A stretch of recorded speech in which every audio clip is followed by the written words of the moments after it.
एक समय ऐसा भी आपने देखा, जिस समय बीजेपी के लोगों ने फैसला लिया कि इस देश के बड़े बड़े उद्योगपतियों का कर्ज माफ होगा।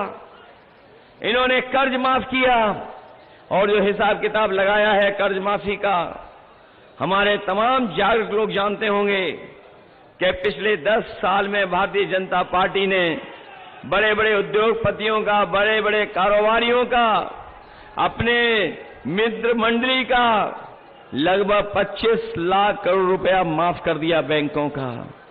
लेकिन हमारे किसानों का माफ नहीं हुआ, उन पे कर्ज बढ़ता चला गया। और जब सरकार ने नियम बनाया तो नियम ये बनाया था कि जिस भी व्यक्ति का बैंक से 5 करोड़ से ऊपर का कर्ज है उसका कर्ज माफ हो जाएगा। बड़े बड़े उद्योगपतियों का, बड़े बड़े कारोबारियों का तो 25 लाख करोड़ माफ कर दिया, लेकिन हमारे गरीब और किसान और गांव में रहने वाले लोगों का, जिनका केवल हजारों और लाखों में कर्ज है, उनका माफ नहीं हुआ। हम अपने किसान भाइयों को कह के जा रहे हैं, अपने आदिवासी भाइयों कह के जा रहे हैं, 4 जून के बाद सरकार बनने जा रही है, आपका पूरा का पूरा कर्ज माफ करने का फैसला होगा। इन्होंने सरकार में बैठ करके खाद की बोरी से भी चोरी कर ली। पहले 5 किलो खाद की चोरी की, फिर 5 किलो चोरी कर ली। बताओ हमारे किसान भाइयों, खाद की बोरी से चोरी हुई है कि नहीं हुई है? और पिछले 10 साल में 10 किलो की चोरी हुई कि नहीं हुई? और ये चोरी वाली बात कभी कभी मैं सोचता थी कहां से सीख करके आए हैं।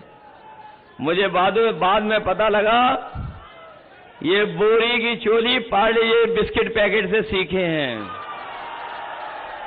जिन लोगों ने पहले पार्ले जी का बिस्किट पैकेट खरीदा होगा तो इतना बड़ा खरीदा होगा, और जैसे जैसे महंगाई हुई, बढ़ी और उन्होंने मुनाफा कमाना शुरू किया, तो बताओ आज पैकेट कितना बड़ा मिल रहा है? बताओ छोटा पैकेट हो गया कि नहीं हो गया?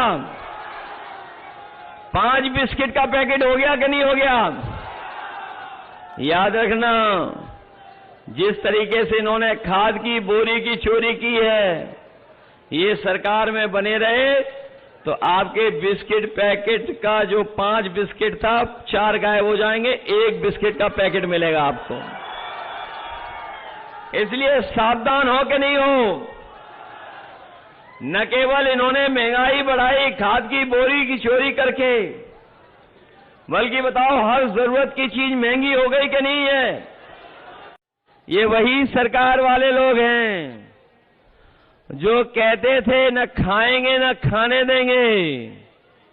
याद है कि नहीं याद है? क्या कहते थे कि न खाएंगे न खाने देंगे, लेकिन ऐसा खाया है कि डकार भी नहीं ली, और इलेक्ट्रोल बॉन्ड का सब पैसा डकार गए, पूरा डकार गए कि नहीं डकार गए? इसलिए हम आपको सावधान करने भी आए हैं। वहीं अपनी माताओं बहनों को कह के जा रहे हैं, किसी समय पर नेताजी और समाजवादी पार्टी ने उनके सम्मान के लिए हम लोगों ने समाजवादी पेंशन दी थी। बहनों को पढ़ने के लिए कन्या विद्याधन 30,000 रुपए की मदद करते थे। लेकिन इस बार तो इंडिया गठबंधन ने तय कर लिया है कि आने वाले समय में गरीब परिवार की माताओं बहनों को 1 लाख रुपए उनके अकाउंट में पहुंचाने का काम होगा। 1 लाख रुपए उनके अकाउंट में पहुंचेगा। और कैसे पहुंचेगा वो तो सब जान गए हैं। कैसे पहुंचेगा पैसा उनके अकाउंट में? खटाखट खटाखट खटाखट। और ये बेईमान कैसे डकार गए? डकाडक डकाडक डकाडक। यही संविधान है जो हमें अधिकार दिलाता है, यही संविधान है जो हमें न्याय दिलाता है, यही संविधान है हमें और आपको आगे बढ़ने का मौका देता है। यही संविधान है जो हमारे लिए संजीवनी है। लेकिन ये भारतीय जनता पार्टी के लोग जो 400 पार का नारा दे रहे थे, वो संविधान को बदलना चाहते थे। लेकिन अब हमें भरोसा है अपनी जनता पर कि जो लोग संविधान बदलने को निकले हैं, उन सबको बदलने का काम ये जनता करेगी। जो लोग अच्छे दिन लाना चाहते थे, वो अच्छे दिन तो आए नहीं। लेकिन एक बात हम लोग जानते हैं कि 4 जून को जब भारतीय जनता पार्टी हारेगी, तो सुनहरे दिन आएंगे, लेकिन खुशियों के दिन भी आएंगे।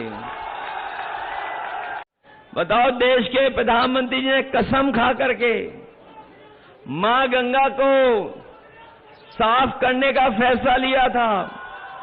बताओ, मां गंगा साफ हो गई क्या? और मां गंगा तो नहीं साफ हुई, लेकिन उस सफाई के लिए जो पैसा आया वो सब साफ कर लिया सरकार ने।